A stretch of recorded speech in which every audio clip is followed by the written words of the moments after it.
Show starts in 5 minutes.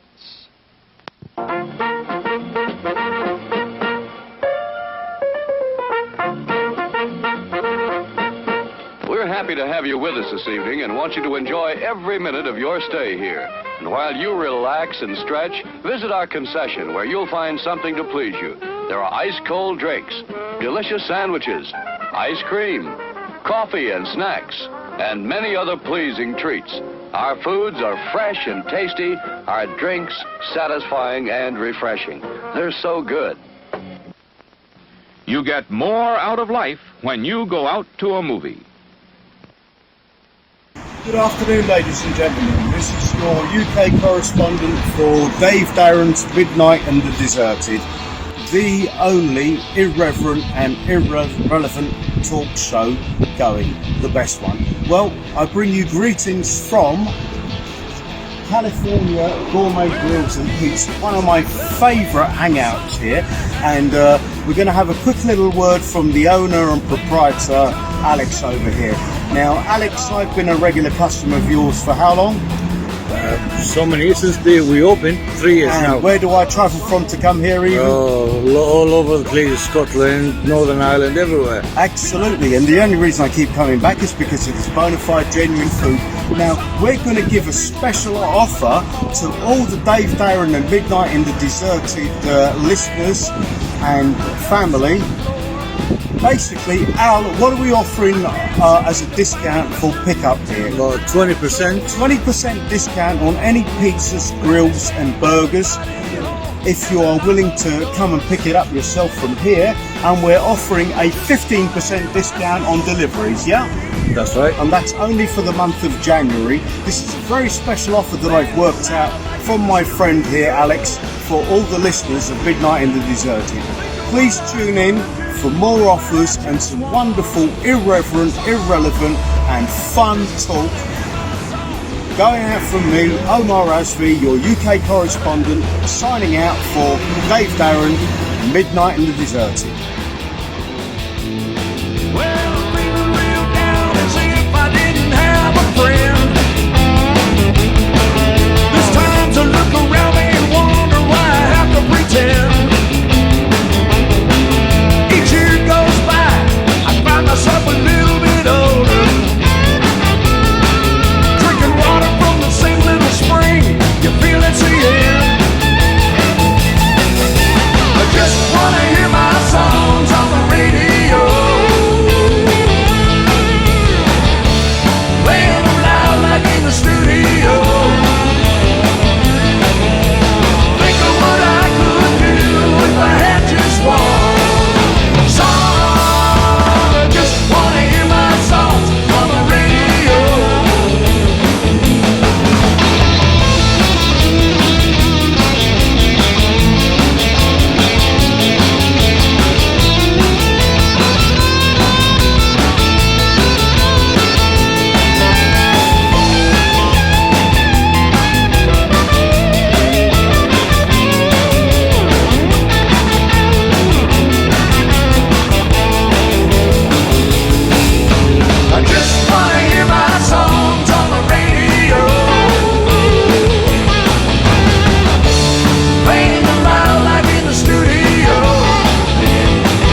and iron and withered fumes. Far below these sinful means.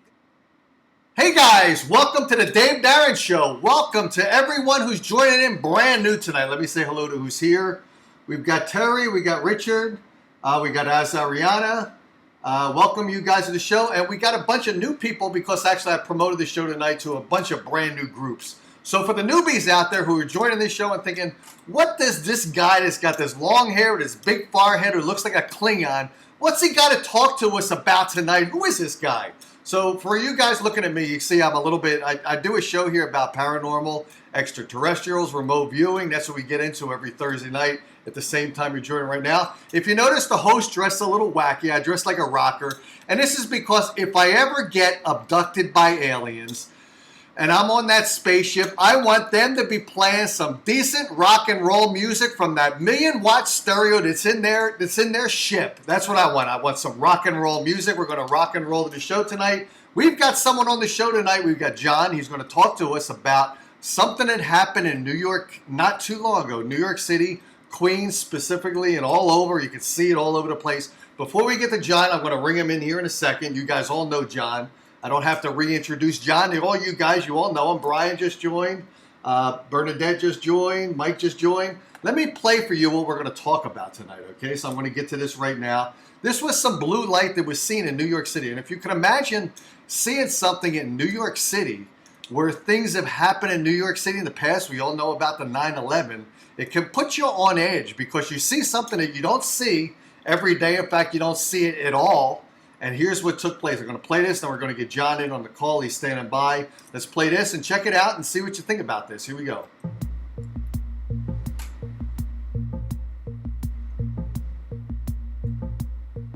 You can stay in Grandma's room. Come on, I'll show you what I want to do with it when she moves.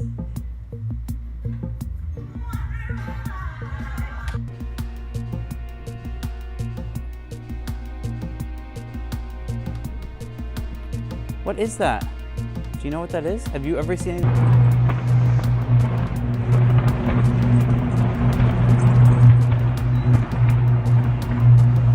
something's on fire.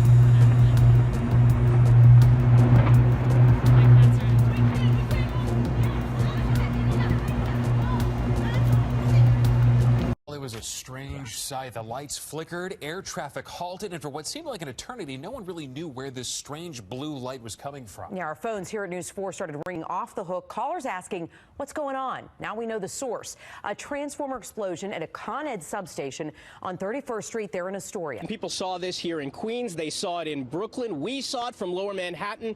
That explosion lit up the night sky, and it also lit up social media as everyone was wondering just what the heck they were seeing. New York City's night sky was glowing for several minutes. Cars stopped to look at the bluish-green lights flashing across the sky. Some people in Queens told us the lights actually flickered in their homes. Many went outside to gaze up at the sky, and nobody seemed to know the cause at first, but everyone was trying to guess. What did you think when you saw this? I was thinking it's the end of the world, it's like something's gonna happen to New York. The electricity went off, that was obvious, but then the lightning in the sky was very intense, so the combination made me wonder what this is. There was some sort of UFO or something.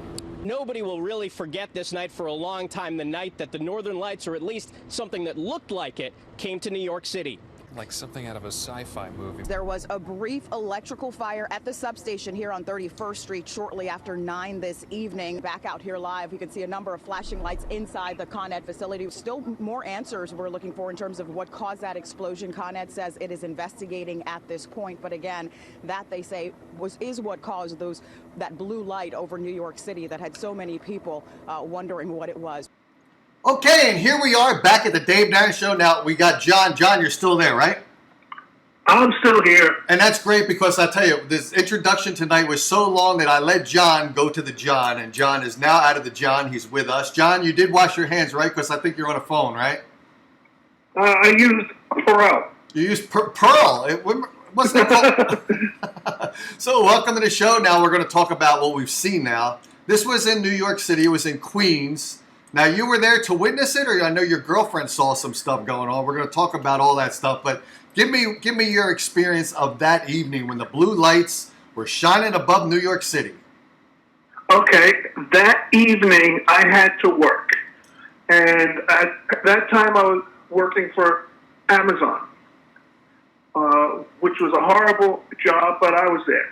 And they made an announcement in Amazon, and they said, some transformer blew in Queens, and there are power outages. And if there's a power outage here, don't leave. Wait in the cafeteria till the power comes on. So I said, is the whole city blacking out now? Because I didn't know, because I was in the building over there. So then we didn't black out, and I got my lunch. I went out to the car, and my phone rang, and it was my fiancée. She was in a panic. And in the sky, because I'm on Staten Island, I could see the blue sky in the distance. And I said, well, that's weird. I never seen nothing like that. She said, I don't think this is a transformer. She said, it's eerie. It's like a dimensional opening. She said, I could have swore I saw a mothership. Huh. And I said, well, they said it's only a transformer, so don't worry about it. So she goes, I don't know. This is very weird. So I got off the phone with her, and then the next day I didn't think of it because they said, oh, a transformer blew. And then last month here on Staten Island, I was in my living room, and I saw that same blue light over here. When was this? What was the timing of this? It was on a Saturday night. I think it was December 16th or something nearby that. What happened was I was in the chair, saw the blue light, got up, walked to the window. I'm like, what is going on? Then it went out. So then after it went out, I saw a yellow light followed by a red light. Huh. And then my phone went off, and it says, power transformers blew by Richmond Hospital. And I said, well, that's weird. I saw the blue light before the explosion.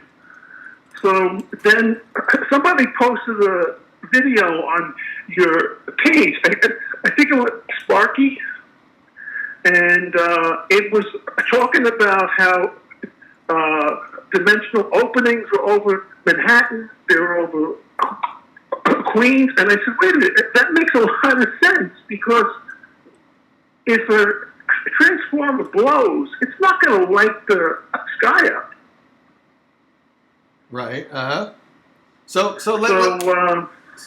let's back up. Let's back up a bit. So okay. So this was that, and it was a Saturday night. I think it was like 9 o'clock at night, wasn't it? Saturday night, like 9. I think I read about that. 9 to 10 o'clock. Yeah. See, by the way, I did do some research tonight. Okay, so somewhere around 9 o'clock at night. Now, the interesting thing is that, you know, it's Con Edison. So I'm curious about, is it Con Edison or a con job? So, you know, it's interesting because sometimes you get things that happen and they try to get easily dismissed, because now Area 51, whether it really was an alien that landed there, but initially it was, people were thinking it was an alien that crashed there, and then all of a sudden it's a weather balloon and it gets dismissed rather easily. So it's almost like this could be something as minor and as a transformer blown. But I thought I heard that there were multiple ones that blew that night, just not that one. Was there another one? Yeah. Right. Now it could be down the line, one transformer blows and puts a stress on other ones, and then they successfully kind of domino. But so it's interesting. Now, New York City on that particular night, was it overcast at all? Was it hazy, or what were the weather conditions like? Do you happen to remember? I think it was raining that night. Okay. Not hard, a little bit. Okay, now any curiosity in your mind? Because I live in Phoenix and I live in New Jersey as well, and I know that two things travel when there's weather conditions. For instance, if you're near the ocean and you hear something, you hear something in the water, the ocean will conduct the sound, so you'll hear it. Whereas on dry land, you might not hear it as clearly. Now, I'm curious in New York City with the cloud cover of a rainy night, where there's light from a transformer that blew. I wonder if that light could have actually been protracted across a bigger area because the light is dispersed amongst the clouds. Instead of just, if there's no cloud cover, the light's going to kind of disperse in a smaller area of an environment. Whereas if there's a cloud cover, it's going to kind of expand and is that possible with this condition that took place? It's possible, but I saw the blue light before the explosion. Yeah, you did say that, so that's unusual. Did anyone else? I did not hear that. I didn't research that to that degree. Does anyone else? Sparky's found it, and I think she's the one that sent it. But you're right, that is very unusual. The blue light, and then the transformer. So the blue light, in fact, what are you thinking about that? Before I put words in your mouth, what is maybe your theorization of that? What do you think could have happened? Well, it could have all been a result of the electric. It could have been built up in a cloud somewhere, and it came back down, hit the transformer. God knows how old they are. Right. And causing the explosion. Or, from what I read in that article, there were people that actually seen things coming out of the blue. Huh. And I asked my fiancée about a half hour ago and to call in tonight. And she goes, I'll call in one day, but I think I was just overly panicking. But now, so she calls you on the phone, and she's in a panic because she not only has seen the blue light, but she's seen something that she thinks was an anomaly beyond the blue light. She said she saw a mothership. Now, did she describe? The first question is going to come to your mind at that point is what? What did you ask her? As soon as she saw mothership, what questions come to your mind, and what did you ask her? I said, if a mothership popped out over Manhattan, it's going to be in all the newspapers. And then she said, it was like translucent. Huh. She said, I can see it from here, but I don't know if anybody else did. So she lives in a high-rise in Queens. Mm-hmm. And her balcony overlooks the Manhattan skyline. Mm-hmm. Now what? By the way, we're having a couple of questions here. Now I don't know. I've seen the TV show, but I don't know what St. Elmo's fire is. Do you happen to know what that is? All I know St. about Elmo's fire happens around boats. It's an effect of lightning, and I think it can happen inland also, wherever there's an electric charge. It's like a rolling ball of light. I don't know if it's blue or not. Okay, so And it was a movie back in the 80s. Oh, I didn't know it was a movie. I just knew that there was a TV show, and I didn't even know what St. Elmo's Fire is, except for the TV program. But let's see. Asuka says an invisible mothership. Invisible, translucent, not really invisible. She says it's translucent. So it's kind of like transparent, where if you're not at the right angle, seeing it clearly dead on, another angle of someone standing close to it with something that's transparent, they might not even see it at all, right? That's possible. Yeah. Right. Did she? And then today, she's like, I could have sworn I saw something. It was peeping out, and then it went back in, and then there were these other lights. And now, today, she's like, I guess I was overly panicked. I guess you don't want to talk about it. Yeah, you never know. You could be in a panic, and then you're just, I don't know. But did she say that she heard anything? Or obviously, there's a lot of commotion in the street. It's a loud bunch of people running around, probably people are having fun, enjoying that type of excitement. Some people are scared. And some people like There that. was a hum. A hum. There was a hum of some type. Yeah, there was a hum, like, something like that. Mm-hmm. And now, how far away was she from the actual Con Ed facility where she saw the blue light? Was she rather far away from Con Ed? Because I'm assuming Con Ed is probably fenced off, gated, and you can't get that close. So how far away was she from this, where the transformer was supposed to be? I'd say she was less than 5 miles from there. Okay, so 5 miles. Yeah. And she saw the blue light. She saw something that might have been transparent or translucent or whatever word you used there, translucent. And she hears a hum. Now, I wonder if a transformer that blew like that, I wonder if you would hear, when a transformer is running, if you're close enough, you'll hear that little bit of a hum.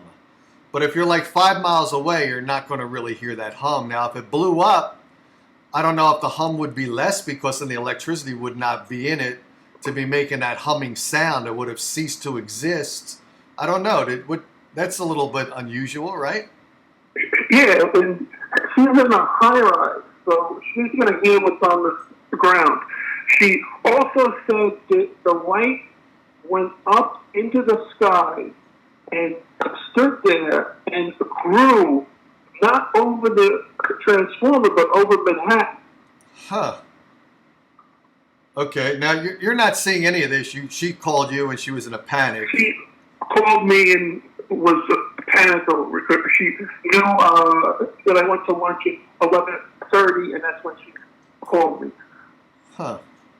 Wow. So now, after this took place, you're probably monitoring the news feeds and all that. Now, the news feeds are just saying it's Con Edison had a transformer blown, and they did show video footage. But then, of course, like I said, and I try not to bring out conspiracy theories or anything like that. But if something did happen in New York City that was an anomaly that is more than a transformer blowing, I wonder if New York City would do things to create less of a panic. New York City is a type of place where they don't want to have situations occur to put people on edge because they're still a little bit on edge from being the major They're on city. high alert now over the killing of the general over in Iran, and right. They're afraid they're going to blow something up over here. Yeah. So there's a lot of cops all over the place. Yep. So always New York City is pretty much always on some kind of an alert. And if something happens, then the people that are there, they're kind of on edge anyway, because being always in a state of somewhat of an alert, where a lot of news stories taking place, a lot of you hear every day about killings and bad situations, so they're always on alert. For something like that to happen, that blue light, if it was something like an alien or a spaceship in there, it is quite possible that maybe they have some kind of plan to deflect from that story to something more natural. So maybe they do have something rigged where they could have a synthesized blow up of a transformer and explain it off that way. Is that possible, or is that a little bit of a stretch? Anything's possible over here because they don't want to lose tourism. But I think if a UFO landed in the middle of Times Square, that'll make more people want to come to Manhattan. But they're very afraid of anything here. So if you look the wrong way at them, they're gonna take you in, the police or anything. Huh. Wow. Do you think our police forces would? What do you think the first reaction would be? No, you're in New York City. You know the New York City personalities. You know the type of people that are there. Maybe you even had some conversation with policemen. If something landed in Manhattan or any place a place that's very visible and very public, and the people are there, they're gathering. Not only are they gathering, some of them are gathering out of curiosity. Some of them are scared out of their minds. What do you think the first reaction of someone from New York City that's in authority, that's a policeman, what do you think their first reaction would be? Do you think it would be like we see the day the earth stood still, where they're just fired upon by the military, by the police? Or do you think it would be more of let's see what happens. What do you think would be the reaction of New York City? I think there'd be a cover story right away. Nothing to see here. Look that way. Look over there. There's an old man picking flowers. Nothing to see here, but that's what they do all the time. They're going to push you off and work on it by themselves, and if they can't come up with a solution, then they're going to let the people know. I wonder if they would let I wonder if they would let the people know the honest truth, because we're always thinking about Area 51 and all of that stuff. We're thinking about it as all a situation that occurred, then a rationalization to the people, and then a cover-up over decades. So, you know, if something that vivid lands in Times Square and it's a big spaceship, obviously it's going to be pretty hard to cover that up, I would imagine. I don't know. I think it would be pretty hard, right, to do that?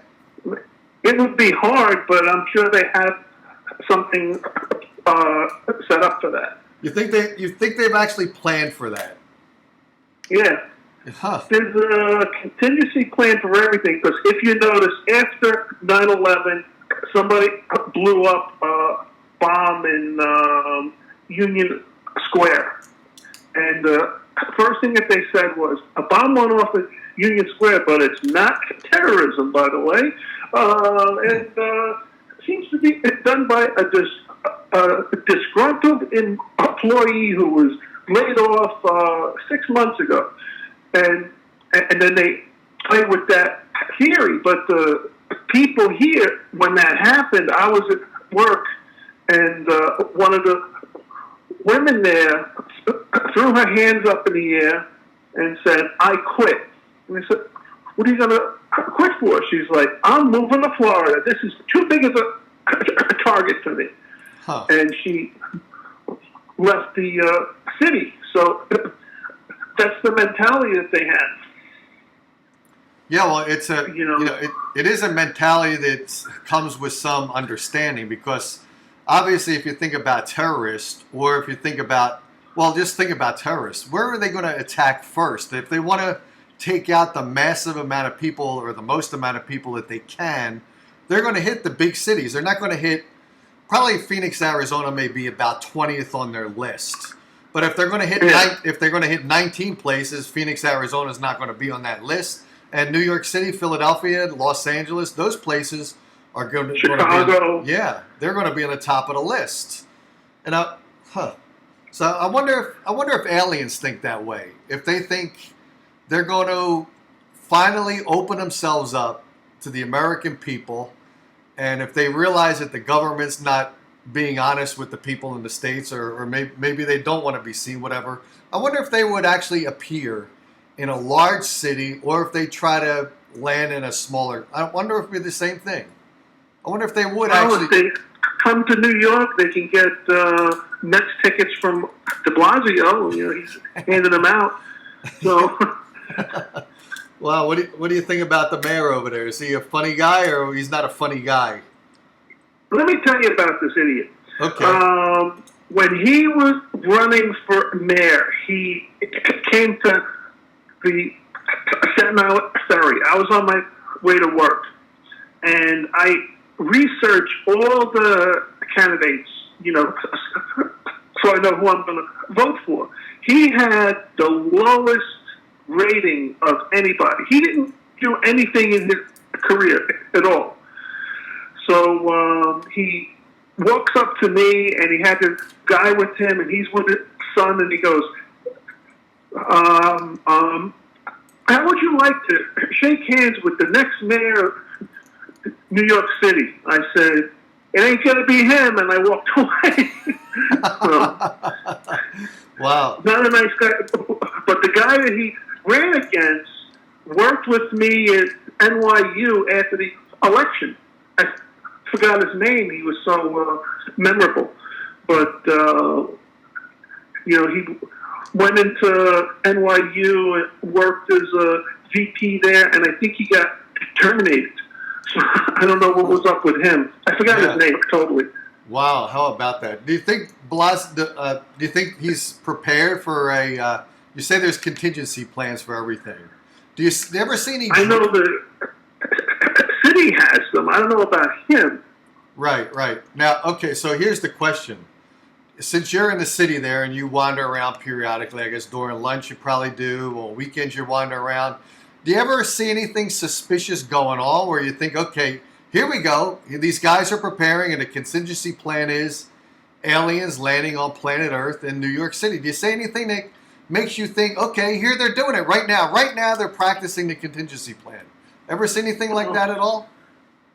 I've seen a lot of hush-up stuff going on here, like building 11. That went down without a plane hitting it. About 10 minutes before the building fell, I was down by the South Street Seaport, and all the police were underneath trucks, and I said to the guy I was walking with, I'm like, what happened? What are they under trucks for? So then this woman cop gets up, walks over to me, take cover. They're going to pull building 9. And I said, what? She said, they're going to pull it from all the death and destruction that happened today. So I said, I'm going to the ferry. I got to go home. So I stormed past them. Just then the building fell.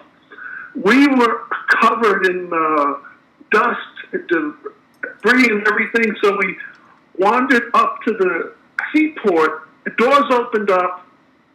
Somebody threw blankets over us, pulled us into the seaport, out the back door, threw us onto a tugboat. And I'm like, what happened? And they're like, we're evacuating Lower Manhattan. I said, all right, cool. and then that was how I got home that day. Well, now let me step back, because I was listening to you and I was trying to catch every word you said. But now, did you say that the buildings came down? And how did they come down? What brought the buildings down? The police told us they were going to pull them. They were going to what? They were going to do what? Pull them. Oh. Detonate them. Okay, and now this is the 9/11 vicinity, right? The 9/11 building. Yeah. The trade. Yeah. The twin. I couldn't think it was about a half a mile from us at that point. You're talking about the Twin Towers, right? Yeah. So now 9/11. Now you're 2001. Okay, now you're telling me right now. You're telling me specifically. You're telling me that the planes did not bring that building down. Is that what you're telling me? Well, this happened around 4 o'clock in the afternoon. Okay, what? And we walked down, what was that street? Water Street. And we're over there, and all the police are hiding. Right. And one girl, police officer, got up from under the car and said, take cover. They're going to blow building 9. And I said, I was so upset with having to go from Lower Manhattan up to 34th Street, back down to Lower Manhattan again. I said, I just want to go home. And I stormed past her.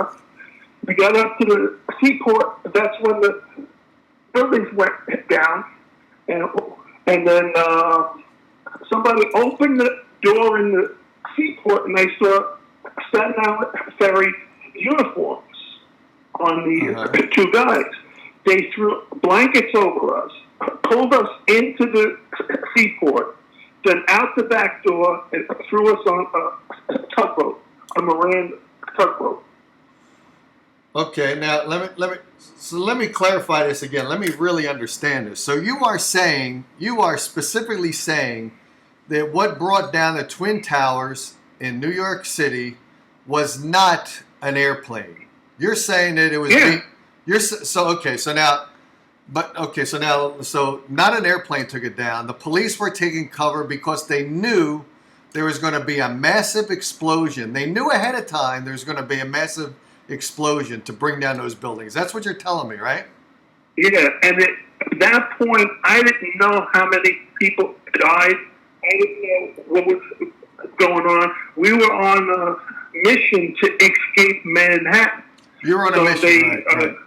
What? So you were on a mission to escape. So this was taking place. The police, one policeman, you said, came out from under one of the cars that she was hiding under to escape the disaster that was going to take place by the huge explosion to bring down the Twin Towers. So she's hiding. She saw you. She popped out of there, told you to take cover, and you're taking cover. You ran to the port. Is that right? How far away is that? Yeah. How far is that It from was where you were? about 15 feet from me, but the ferry was about 3 blocks down.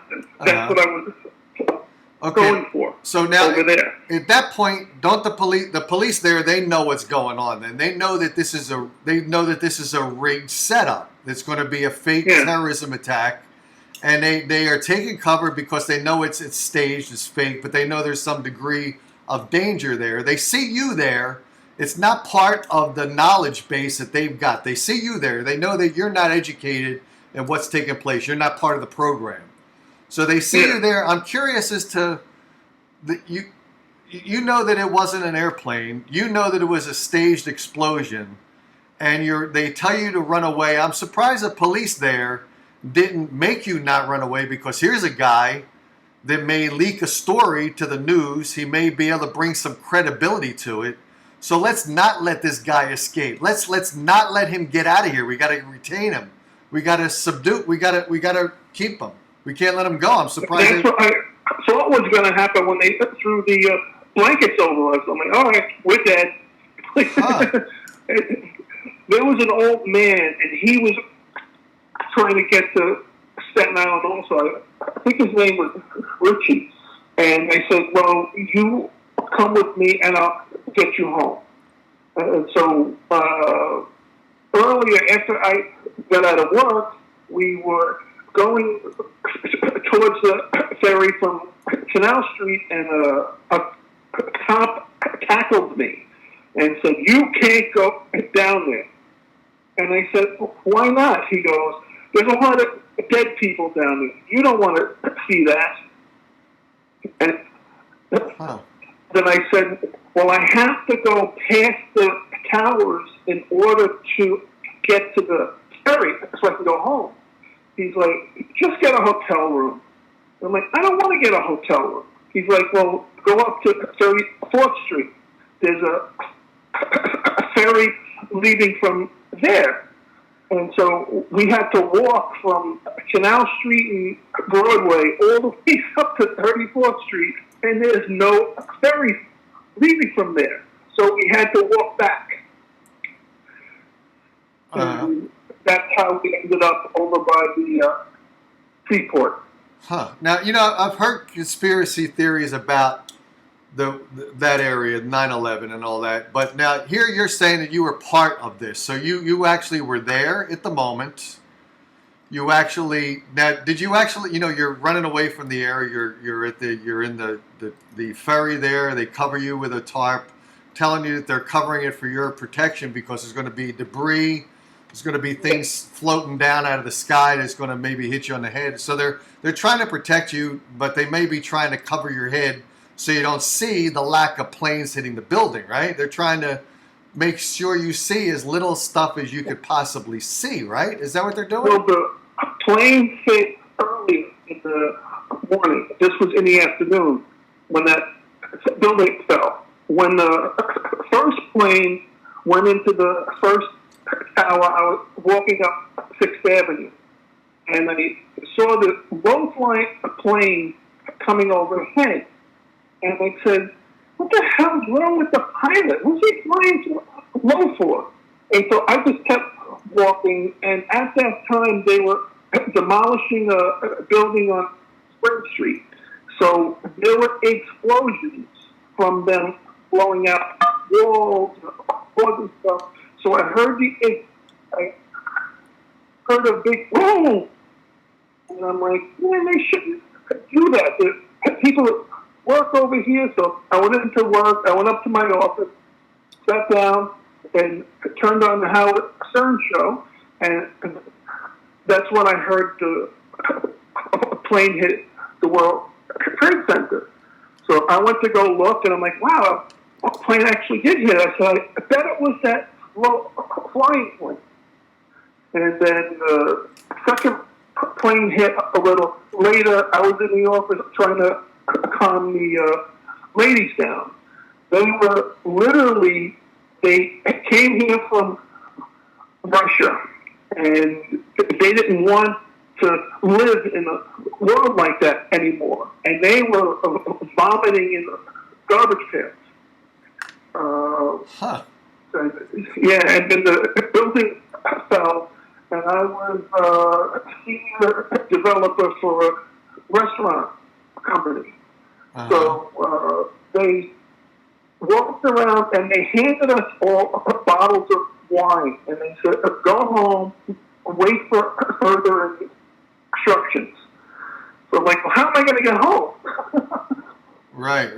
Now let me backtrack a bit here, because I thought when you told me the planes didn't bring down the building, I thought you were telling me that planes never hit the building. So now it's not true. You're telling me now that the planes hit the building, but now you're telling towers. Yes. Okay. Now what's building number 9? Is building, you refer to building number 9? Is building number 9 one of the twin 7, towers? I'm sorry, 7, not 9. Building number 7. Okay, now number 7. Building number 7, is that one of the 2 towers? Is it called building 7? No. That was a 50-story skyscraper built in the plaza of the World Trade Center, but I'd say it was closer to Canal Street. Okay, so now I'm getting the story, because I was very confused for a second. I thought you were telling me that planes did not hit the buildings. Okay, so now the planes hit the building.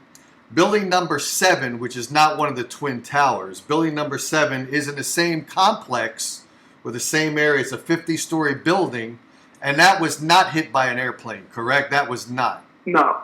Okay, not hit by an airplane. Okay, but now it's standing there. It's still standing at 50 feet. It's still 50 feet up. And now you're telling me that the police, how long after the collapse of the World Trade Center, the Twin Towers, how long after that was Building 7 demolished? How long, what was the time? It was about 10 o'clock in the morning when the 2 towers fell. Right. And Building 7 was 4 in the afternoon. 4 in the afternoon. Okay, so now the police were there. The police were all around the area, obviously, because the Twin Towers came down. So they're all around the area. And building number 7, which is in the same vicinity as the Twin Towers, was still standing. Yeah.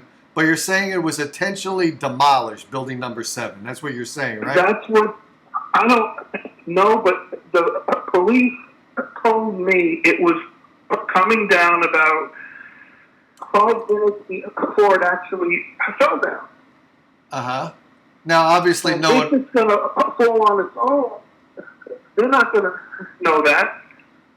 Okay, but obviously they cleared out everyone in that 50-story building. Obviously, there's no one in that building, correct? Obviously, that's true. Right? Yeah, that building housed the FBI, CIA, and all the government agencies. Okay, well, that sounds kind of innocent now that I'm hearing it after we got to every one of the facts. So the Twin Towers came down. I forgot. I remember it was in the morning, around 10 o'clock in the morning. So 10 o'clock in the morning, all the planes hit the building. The Twin Towers came down. Police are all over the vicinity. Obviously, there's panic in the city. Then you're telling me 4 o'clock in the afternoon, some 6 hours later, building number 7, a 50-story building that was now empty because they emptied the people out of it. I'm sure. Were there people living in that 50-story building, or was it an empty building? I think it was just office space. Okay, so it's office space. So they cleared out the building. Probably it was cleared out anyway because it was at the same complex as the Twin Towers. Probably they were not there anyway. They were told to leave, or they left on their own because they're scared out of their minds. So they left that building. So number 7 is empty. and you're telling me 4 o'clock in the afternoon. You're wandering around. How are you wandering around there? Didn't they tell you to leave? Yeah, they told us to go to 34th Street for the ferry, and there was no ferry leaving from there. Right. So then we had to walk back. I said, well, I'll just hop on the Staten Island ferry. And they said, it's the commandeered for wounded. I said, well, I have medical training. I can help them out. Uh-huh. And so after I got back to Staten Island, it docked about a half a mile from the ferry terminal. So I walked over to the ferry terminal, and there was a bunch of doctors over there. They're all covered in blood. Nurses, all covered in blood. What I seen inside the ferry, I don't want to tell you, but it was as gruesome as any horror movie, but it was there. It wasn't a horror movie. So the police ran up to me and a doctor and said, what are you doing here? I says, well, I have medical training. I'm here to help you with the wounded. I just got back from Manhattan. Well, didn't they ask you for proof? There is no wounded. There were no wounded, all dead, I guess. Yes, okay. all dead. Okay, so now actually, so the thing we're talking about with Building 7, that's it's kind of not really a story, because they brought down Building 7 maybe because they deemed it unsafe and that they better demolish. I'm assuming that. I'm assuming it was so close to the World Trade Center that they saw this 50-story building as some place where maybe, there's going to be vandals going in there. There's going to be people that go in there just maybe they're homeless people are going to seek shelter in that building. So maybe they brought it down just for safety reasons, and that's the reason. So maybe there's no conspiracy there. So I think we're going to get back to our original topic. I don't think there's much there. I don't know. Am I missing anything? No, I think that's it. Okay. They knew about it ahead of time. That's all I know. Yeah. And they claim that they didn't, but there's a BBC video where they say that the tower collapsed, but it's on video being up still. Oh, okay. So they predicted it ahead of time. So I guess somebody knew something. Oh, okay. So the whole conspiracy with this entire part of the story we're talking about is building number 7. They said that they didn't know about it ahead of time. But they obviously did know about it ahead of time, because you were there. You saw the police underneath the cars. One woman came out from under the car, told you to get the heck out of there. And you did get the heck out of there. They covered you in tarps. So building number 7 really isn't a story. Only the difference is that there's a disclaimer that building number 7 wasn't intentionally brought down, where you're saying it was intentionally brought down and known ahead of time. But bringing down number 7, how did they say it came down? If it wasn't brought down intentionally, what was it? They said that the fires were somewhat intense and weakened the weaken the structure. Okay. Yeah. Okay. So let's get back to the original story now. So the original story was, the light in the sky, the blue sky. You're with your fiance. Told you all this. You're still obviously with your fiance because you just talked to her today, right? Yeah. Okay. So she's still. You didn't get married yet? Not yet. Okay. Now, are you hoping for aliens to abduct the two of you and you get married on the spacecraft, or what? What are you waiting for? I'm hoping we get picked up and married by Elvis Presley. Oh, well, you got to come to Vegas for that. You get married to Elvis right out here. No, he's up there. He went home. Oh, he went on. Did he go on the mothership? Where's he at? He went on the mothership. All right, so now you're still with your fiance here. And does she talk about this periodically? Do you talk about it, or just I brought it up, and when I'm doing this show about paranormals, and you brought it up? What's told me we talked about it about 2 or 3 times since then, and that was about it. Okay. Does she talk to other family members, or just you because she's close enough to you, and other people she doesn't talk about at all because they think she's whacked? What's the scoop with that? Probably. She's trying to see her mother. I think that's it. So now, does she walk around all the time thinking about UFOs and all that stuff? Why doesn't she listen to this show? she does listen every once in a while, but she's not a member of the group. She says, "Oh, after I get my house for sale, then I have more time for that." Well, we'll see if she comes in. She'll probably hear this tomorrow. She's in bed now. Yeah. Okay. Wow. So now, when you talk to her the first time, and she's giving you that emergency call, she's scared out of her mind because the blue light in the sky, and you're trying to probably calm her down, and she's telling you what she saw. Are you firmly believing that, or you think that she's just scared out of her mind? So you just think that she's seeing things that are fabricated in her mind. What before this took place, she's obviously a sane woman, right? She's normal. Yeah. Okay, and then she says she saw this stuff. What's the first thing that you're thinking about? Are you thinking, oh my God, my fiance really did see this, or are you thinking otherwise? What's in your mind? Well, we were already informed by the news it was a transformer. Right. So that's in my head, and I'm like, maybe you need to get some sleep. I don't think it's anything to worry about, because if she sees something out of the ordinary, she's going to get scared, and that's what I was thinking the whole thing was. Right. Were you able to calm her down, or was she still hysterical? Yeah. She goes, all right, I'm going to go back to bed, but I'm going to shut the blinds because I don't want to look at that. I says, all right, it'll be over soon. And it was. How long? It was pretty quick that the fire ended, right? It was a short. But how long do you think that lasted? She said it went up to the sky and expanded out over Manhattan and stood there for about 20 minutes to a half hour. Wow. Okay. So now that's interesting, because if the initial anomaly took place, there's the fire, there's the explosion, and then you're saying she saw something that was translucent, maybe a mothership, went up higher. Did it go above the height? She said it spread out. It spread out, and it was probably started small and spread out. So it was over Manhattan, the entire island. And she heard this hum from She heard a hum from 5 miles or so away. Yeah. And she saw this. Now, when it went up, it was probably higher than the fire and the smoke, or was it still within the smoke, kind of camouflaged a bit?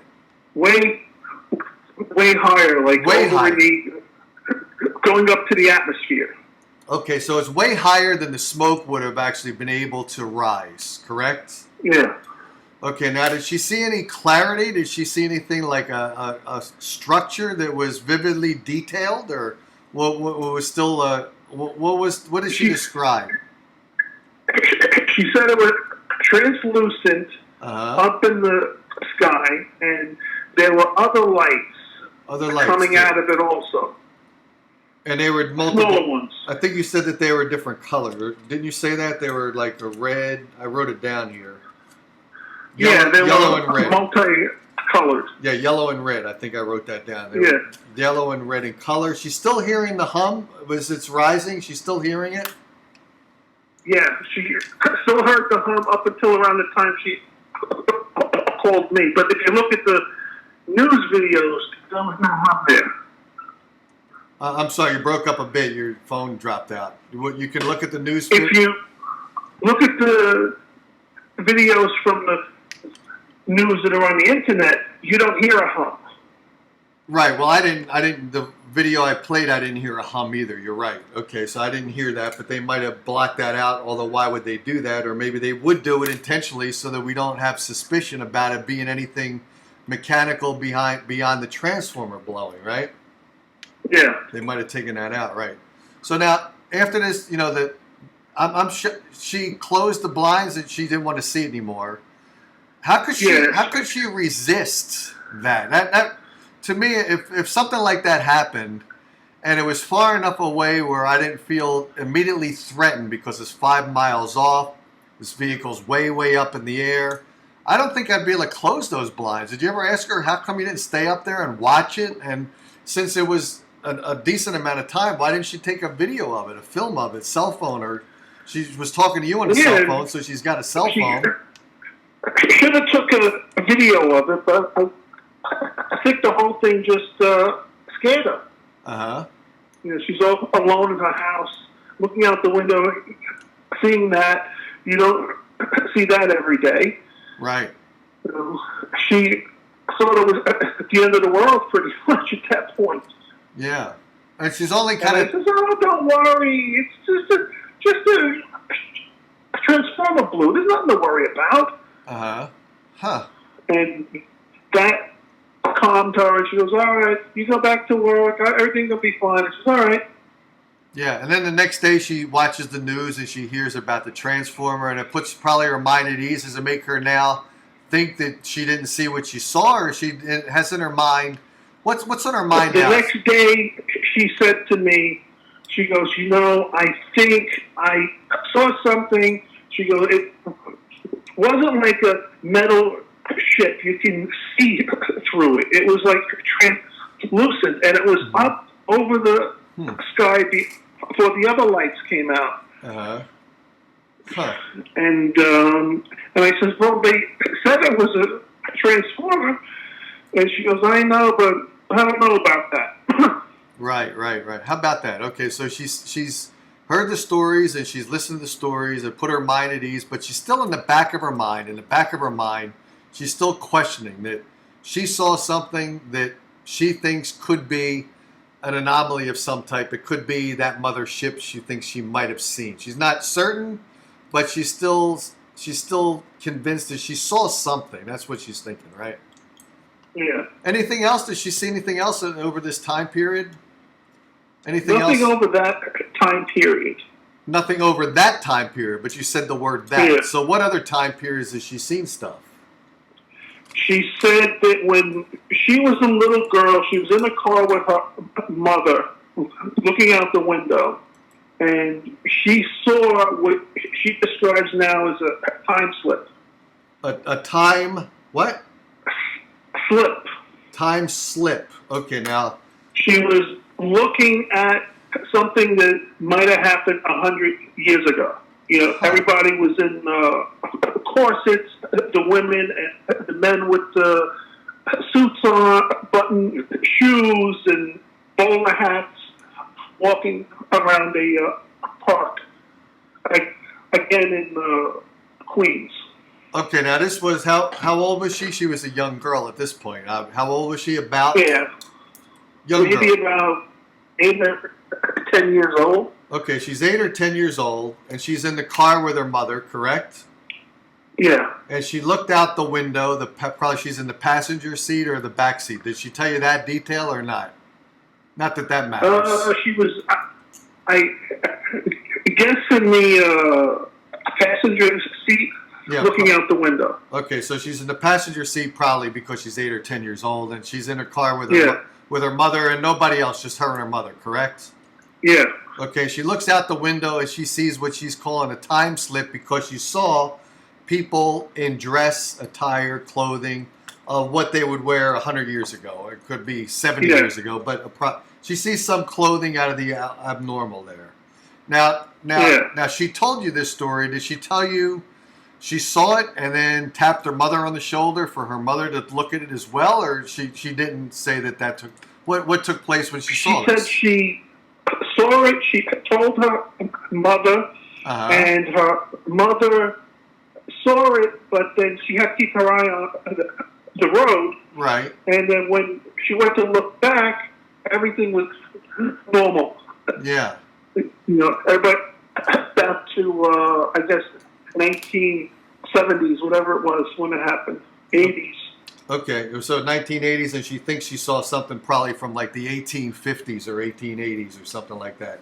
Yeah. And she saw it.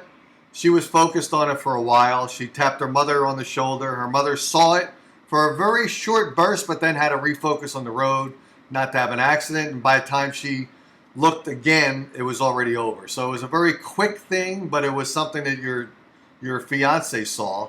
Anything else? Yeah. That's a kind of a strange. So. By the way, all these things that you're telling me, have you had anything happen in your life? Have you seen anything unusual, or what's the scoop with you? Well, the house next door to me, it was built. It isn't there anymore. They bulldozed it 2 weeks ago. The house was built in the 1750s.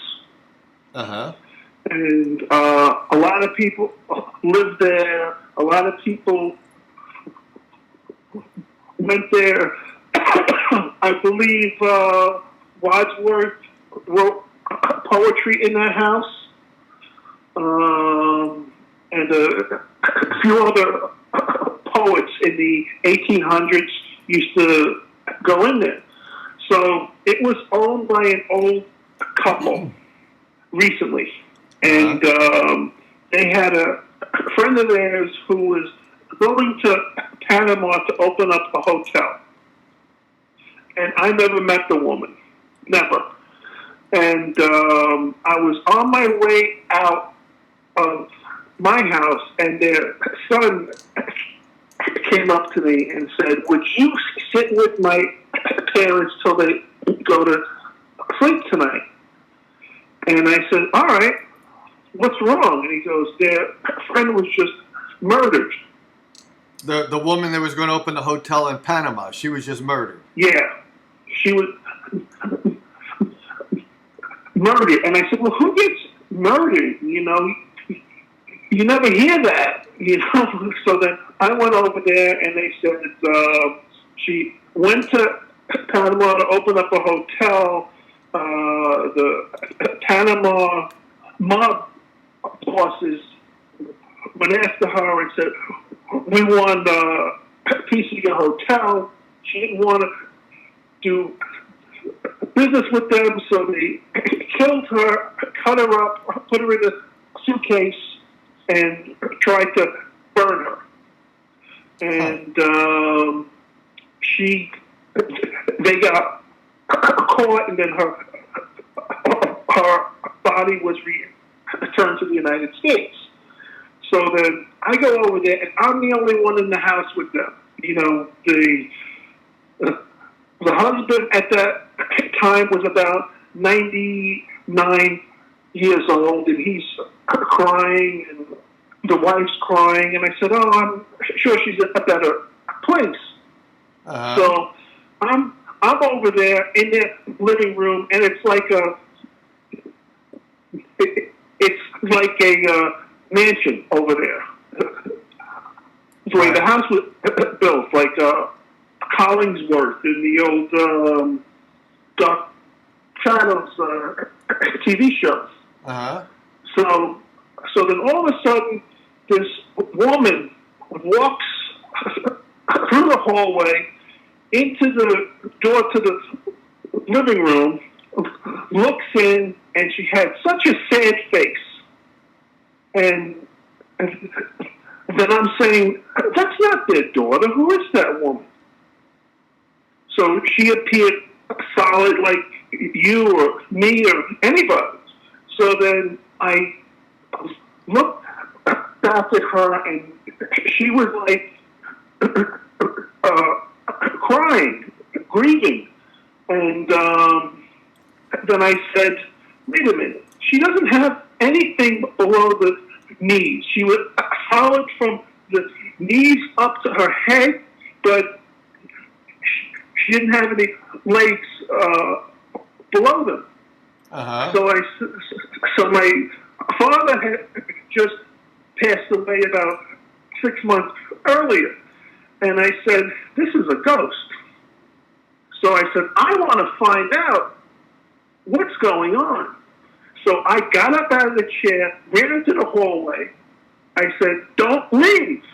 She looked at me, got scared, ran towards the front door, and before my eye, vanished. Okay, so now a couple questions on this one. Okay, so you're there in that house. The son asked you to watch the two elderly people, correct? Yeah. Okay, so now the two elderly people are in the house, correct? Yeah. And you're in the house as well to take care of the elderly people. You said the guy was like 90s or something like that. You're in the house, and Yeah. then suddenly you never met this woman who went to Panama to open up at the hotel. You never saw her, never met her, have no idea what she looks like, correct? Yeah, no idea. Okay, so now you said that you saw this ghost figure of this woman that opened up the hotel in Panama, the dead woman. You saw the ghost of her. Yeah. Now, you saw the ghost of her. You said it was pretty vividly, as solid as you and I are, from the legs up, but from the legs down, they're invisible. You can't see anything. So now you get a clear image, a clear visual of this woman that you never met before. So now when you go in and you tell, now sometime after that, you probably saw the two people that you were there to kind of house sit with, right? The elderly guy and the elderly woman.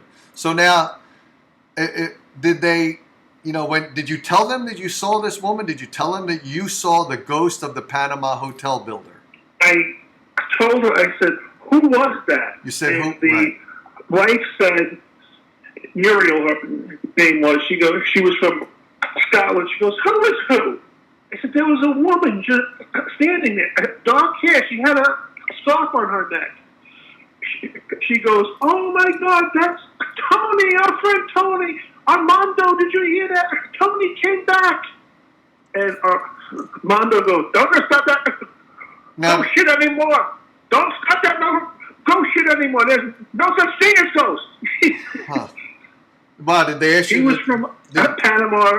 She was from Scotland. Yeah. Now, did she ask you to describe her a little more thorough? Because I'll tell you, okay, so now this is what would have happened. She asked me to describe her, and she said she had on a black shirt with stars on the front, and she said, that's the shirt that I gave Tony. Huh. Okay. And then she gets up, walks in the other room, and comes back with a photograph. Huh. I said, that's who I saw. How about that? Okay. Oh, that's our Tony. Oh, I knew she'd come back. Huh. But then she was only there for a short time. Did you ever talk to those couple again and say that, okay, she presented herself to me? She ever come back and do any more haunting of that house after that, or not? The wife told me that she could feel her there. Uh-huh. And she said, she's so scared. She goes, Johnny, I know she's scared. I know she's scared. They did something to her over there and it scared her. She goes, you have to come with me. We have to go to her gravesite and we have to do the rosary. Right, right. And I said, I'll go with you. When do you want to go? And she's like, oh, well, she's having her service at St. Patrick's Cathedral Monday, and then right after that we'll go up there. But we didn't go, and then she passed away, the lady. Right, right. Muriel. Huh. And then, so I don't know if she ever went down to do the rosary. The lady next door called me and said, do you want to go with me to Italy? And I says, yeah, I'll go with you to Italy. She goes, we're going to go to the Vatican and we're going to pray for poor Tony. She goes, I'll pay for it. Wow. But then she died before we got to go. So I never went. Oh, okay. That's a bummer. Well, now, you said that they knocked down that house a couple of weeks ago. Wouldn't that be a historical monument? How could they knock down something built from the 1750s? Why would they do that? That's kind of sad, right? The reason was that the house was upgraded over the years with non-original parts. So it had siding on it from the 50s. It had a roof on it from the 90s. And they said that doesn't qualify as a historical site. Right. Okay. But so you would have to take all of that off the house, put on stuff from the time period, which is going to cost $1 million now. Then it would be a historical building. Oh, I got you. Okay. Okay, John. Well, interesting evening tonight. We covered 3 bases. We talked about the blue lights We talked about your fiance who saw something out of those blue lights rise up in the atmosphere, and it's an anomaly that she thinks she saw something. She's been now persuaded a little bit by the news to think that maybe she didn't see anything, but she's still in the back of her mind. She's thinking she saw something unusual, and she saw something. Yeah. She saw something unusual when she was between 8 and 10 years old. She saw a time slip. We talked about that a bit. We talked about the thing that you said was a conspiracy of the building close to the World Trade Center, number 7, which came down, which the news media says that building came down. That was not planned, but you say it was planned because you were there. You saw the police notify you to get out of there because the building's coming down, that they knew ahead of time. We talked about that one. And we just talked about the story now where the house was haunted by a person that was murdered in Panama. The guy's name was Tony Grassi, Grassi. There's pictures on the internet. That's the ghost that I saw over there. Tony, spell her last name. I'll look it up. Tony, what was her last name? Grassi. Grassi from Staten Island. From Staten Island. Okay, maybe some other people will also look. Terry Grassi, Staten Island, Grassi. So we'll look her up and we'll see if we can. Tony, her name was. Tony, T-O-N-I. T-O-N-I. Okay, T-O-N-I. Yeah. Okay, we'll check that out. All right, well, John, thanks. Oh, go ahead. That house also, when I was 16, I was telling Terry about it on the page. When I was 16, I got chased by a ball of lights in my backyard. There was just a floating ball of light out there from her backyard. From that house, from the house built from the 1750s. From that backyard, you were chased by a ball of light, right? Yeah, and the former owner looked up the history of the house and said that in the 1750s there was a murderer on Staten Island, and he was brought to justice in their backyard, and he was hung on a tree. In the backyard of this residential house. Yeah. Then it was all farmland. Oh, but 1750s. So let's talk about this story now. So you're telling me that house, the 1750s built house, there was a murder. Where did the murder take place? Not in that house, somewhere else, right? Not in that house, but the guy who owned the house name was Disaway. He was like the richest landowner here.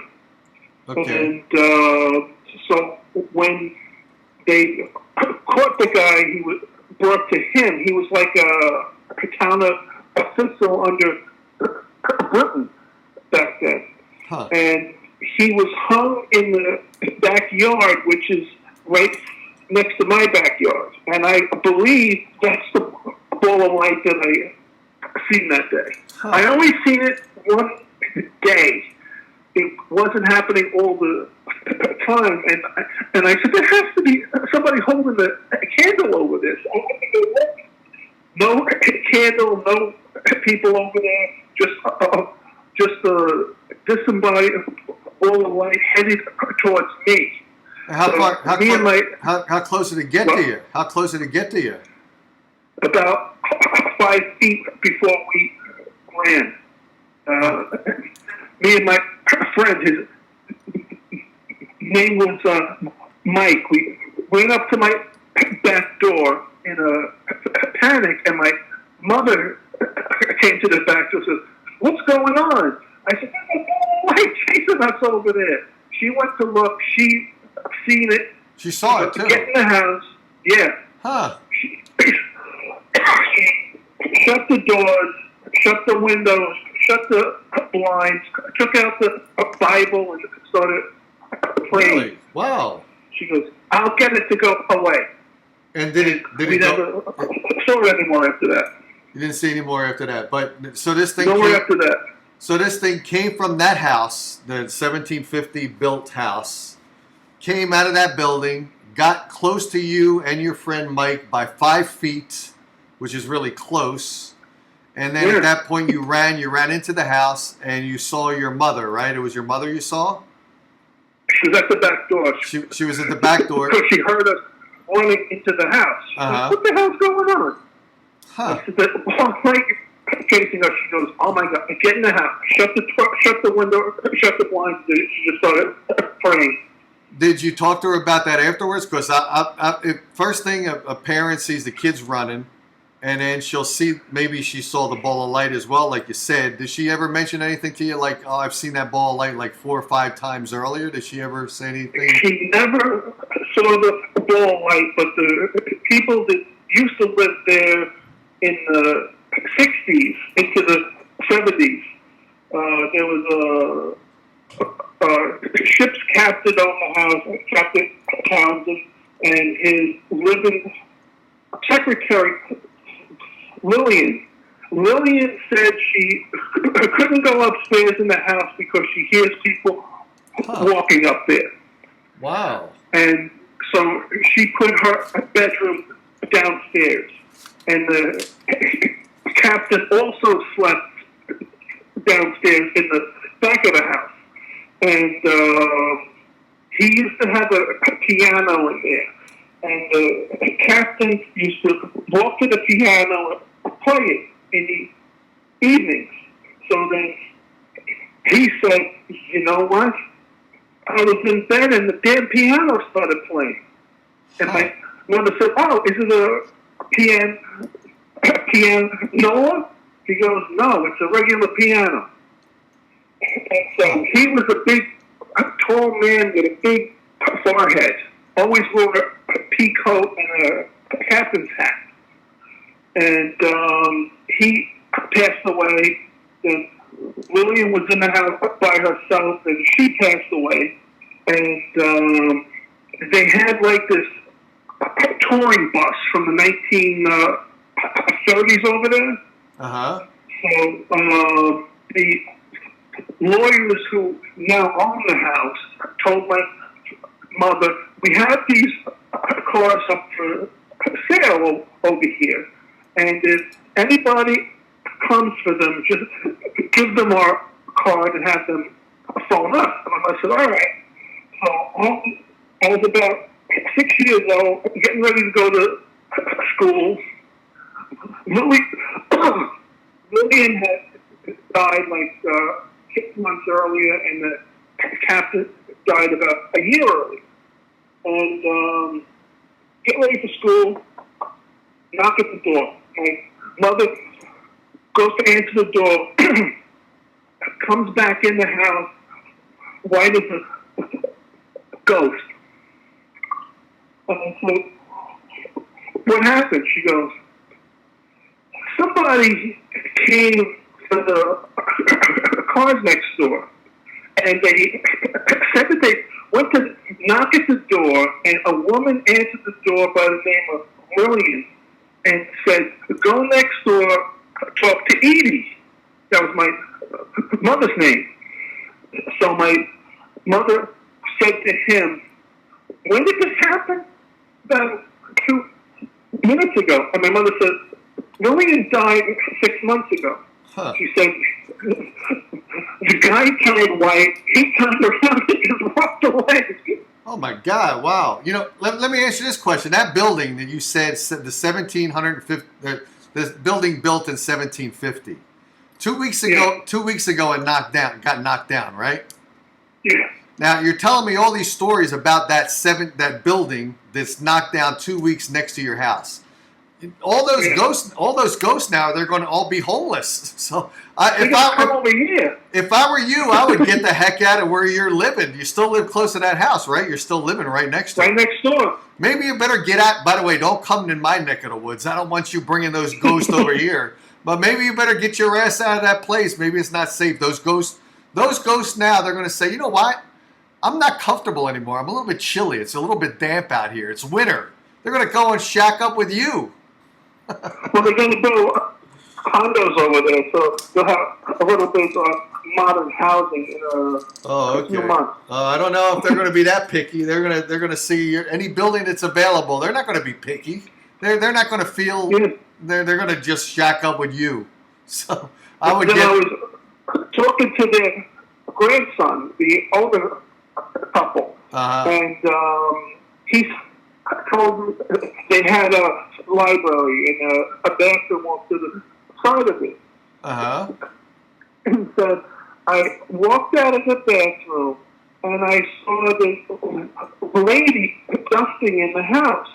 Well, they better come here and dust. They better come here and dust my dresser because Richard's saying Richard or someone's saying they see dust on my dresser. So we better get them over to my house as well. But go ahead. I'm sorry, I didn't mean to interrupt the story. Go ahead. So he described it as someone in 1800s maid outfit dusting in there.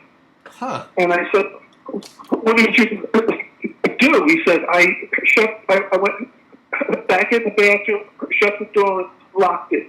When I came out a half hour later, she wasn't there anymore. Wow.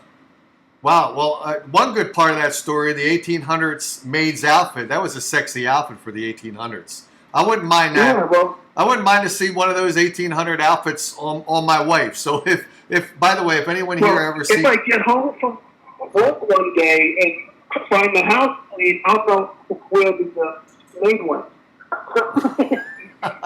Well, John, let me get out of here tonight, but you gave us a plethora of stories tonight and experiences. Let's call it a plethora. How's that for a word for the Dave Darren Show? You gave us a plethora of stories. I sound like David Letterman now. David Letterman used to say the weirdest words all the time. So I gave you a plethora of stories tonight, or you did. And they're not stories, they're experiences. Let's clarify that. They are experiences. We're trying to bring out experiences on the show, not stories, but experiences. You listen to the stories, you make decisions on your own. We listen to everyone, what they want to say, and that's what we're going to discuss. But John, thanks so much for being on the show. Let me close out. Thank you for having me. Yeah, cool. Thanks again. And I'll talk to you again. Get your girlfriend on this show, or your fiancée, rather. Get her on this show, all right? Go to Princetonian Diner and do a live feed. What's Princetonian Diner? Well, she doesn't work there, does she? No, but she's always out there. We like to go to the restaurants out there. Oh, right. Okay. And I told you when I was in Princeton, New Jersey, I go to the Princetonian Diner on Route 1. I better get them on as a sponsor. If I'm giving out their location right now, they're in Lawrenceville, New Jersey. They have great Greek salads out there. All right. So, John, thanks so much. And when I come back out there to New Jersey, I got to meet you and shake your hand, okay? Yeah, we got to hang out. Okay, cool. I'll talk to you later, John. Cheers. Talk to you later. Bye. Okay, guys, that's all we got tonight. Thanks for checking the show out. We got so involved in that, I forgot to play my commercials here. So let me play a commercial. I'm going to come back and say goodbye to you guys. But let's check out a commercial. Let's take a commercial break now. Come back and say goodbye to you guys in 1 minute and 20 seconds, I think. Here we go. We'll be right back with what's just, yeah.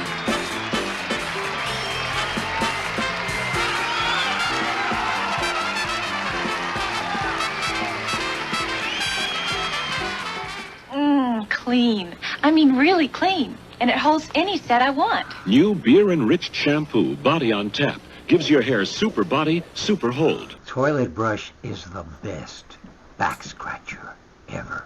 It's the beer shampoo that does it in 3 bodybuilding formulas. That's body. On Tap. Oh. Oh. Oh. Ah. Oh. Oh. Oh.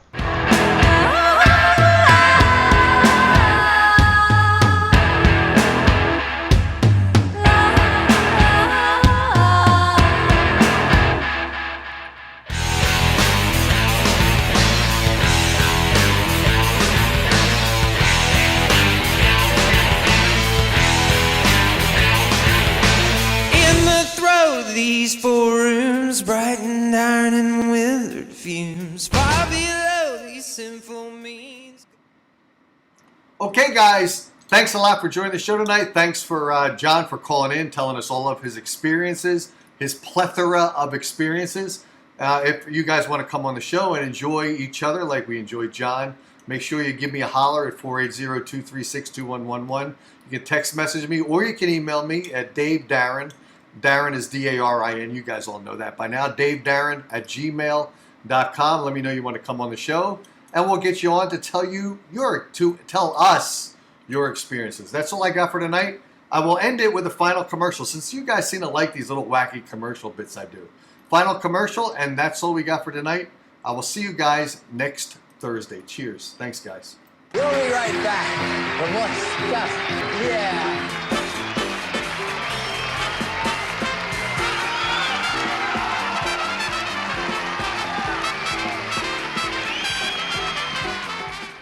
A lot of people think I'm Bill Cosby, but I'm really Tooth Decay. I'm Tooth Decay, but I'm actually on vacation, especially with the teeth I've been working with here. Mainly because some wise guy has been brushing after every meal, and I think the thing that hurts me the most is the fact that he's using Crest. Yeah. See, Crest has fluoride. See, makes teeth hard. The enamel. You can't get in. You hit, and only thing left for me to do is just wait for a mistake. And when I get that mistake, I'm going to tear into it. Here it comes again right after the meal. Gonna get another little bath. Fighting cavities is the whole idea behind Crest.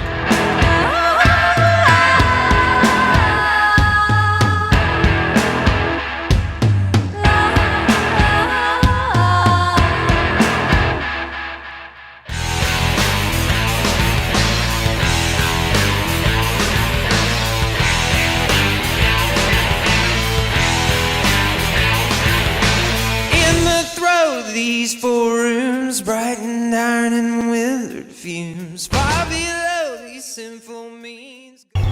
Do you know the Dave Darren Show? He used to be on terrestrial radio, but he got fired. Here comes the boss fella now. Dave Darren.